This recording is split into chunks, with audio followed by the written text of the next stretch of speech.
Saudari-saudaraku yang terkasih, berjumpa kembali bersama saya Romo Antoro dalam Renungan Harian Sabtu 29 Agustus. Hari ini kita bersama seluruh gereja memperingati wafatnya Santo Yohanes Pembaptis. Semoga kita bersama keluarga dan komunitas kita selalu dalam keadaan baik, sehat, dan bersemangat. Hari ini kita akan merenungkan Injil Yesus Kristus menurut Markus, bab 6, ayat 17-29. Marilah kita mengawali renungan kita dengan tanda kemenangan Kristus.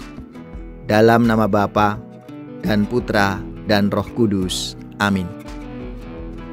Sekali peristiwa, Herodes menyuruh orang menangkap Yohanes dan membelenggunya di penjara berhubung dengan peristiwa Herodias, istri Filipus saudaranya, karena Herodes telah mengambilnya sebagai istri.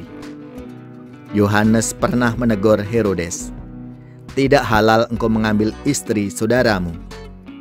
Karena kata-kata itu, Herodias menaruh dendam pada Yohanes dan bermaksud untuk membunuh dia, tetapi tidak dapat. Sebab Herodes segan akan Yohanes, karena ia tahu bahwa Yohanes adalah orang yang benar dan suci. Jadi, ia melindunginya.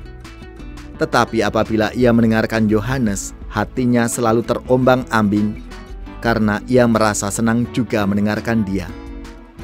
Akhirnya tiba juga kesempatan yang baik bagi Herodias ketika Herodes pada hari ulang tahunnya mengadakan perjamuan untuk pembesar-pembesarnya, perwira-perwiranya, dan orang-orang terkemuka di Galilea. Pada waktu itu anak perempuan Herodias tampil lalu menari, dan ia menyukakan hati Herodes dan tamu-tamunya. Raja berkata kepada gadis itu, "Minta daripadaku apa saja yang kau ingini, maka akan kuberikan kepadamu." Lalu bersumpah kepadanya, "Apa saja yang kau minta akan kuberikan kepadamu, sekalipun setengah dari kerajaanku." Anak itu pergi dan menanyakan ibunya, "Apa yang harus kuminta?" Jawabnya, "Kepala Yohanes Pembaptis." Maka cepat-cepat ia pergi kepada raja dan meminta, "Aku mau supaya sekarang juga engkau berikan kepadaku kepala Yohanes Pembaptis di sebuah talam." Lalu sangat sedihlah hati raja, tetapi karena sumpahnya dan karena tamu-tamunya, ia tidak mau menolaknya. Raja segera menyuruh seorang pengawal dengan perintah supaya mengambil kepala Yohanes. Orang itu pergi dan memenggal kepala Yohanes di penjara. Ia membawa kepala itu di sebuah talam dan memberikannya kepada gadis itu, dan gadis itu memberikannya pula kepada ibunya. Ketika murid-murid Yohanes mendengar hal itu, mereka datang dan mengambil mayatnya, lalu membaringkannya dalam kuburan.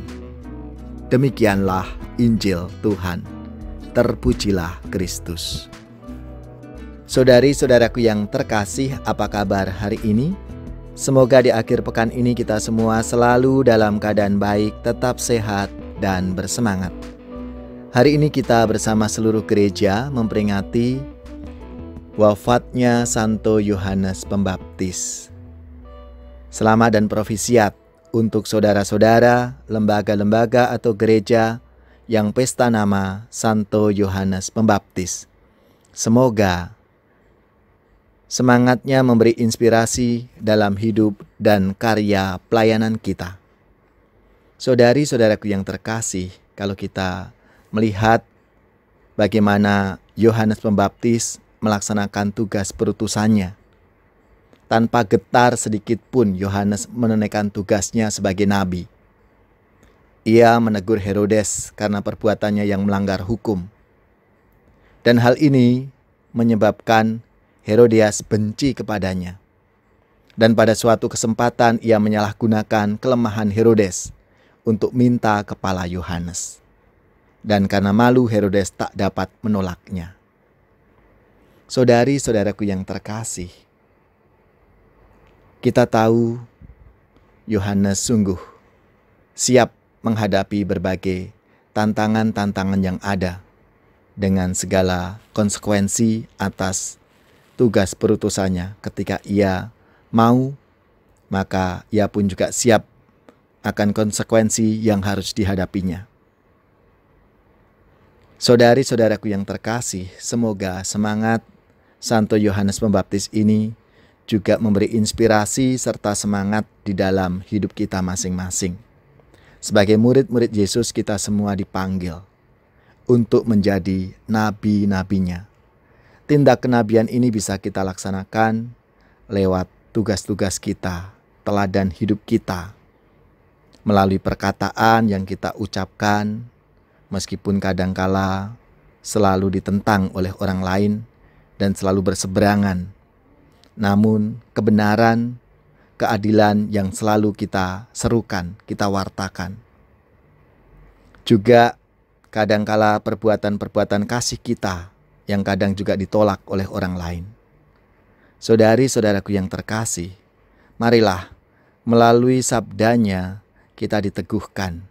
Dan semangat Yohanes Pembaptis ini memberi inspirasi, semangat di dalam hidup kerasulan kita untuk menjadi nabi-nabi Tuhan di zaman sekarang. Berjayalah kamu kini dalam surga, sorakan haleluya, mendapat ganjaran mahkota abadi, sorakan haleluya. Mohon bagi kami rahmat Allah setia kepada Kristus. Semoga saudari-saudara sekalian, keluarga-keluarga komunitas kita, orang-orang yang kita doakan, mereka yang sakit, yang menderita, seluruh tugas, belajar, pekerjaan, usaha, serta karya pelayanan kita dibimbing, dilindungi dan diberkati oleh Allah yang Maha Kuasa, Bapa dan Putra dan Roh Kudus. Amin.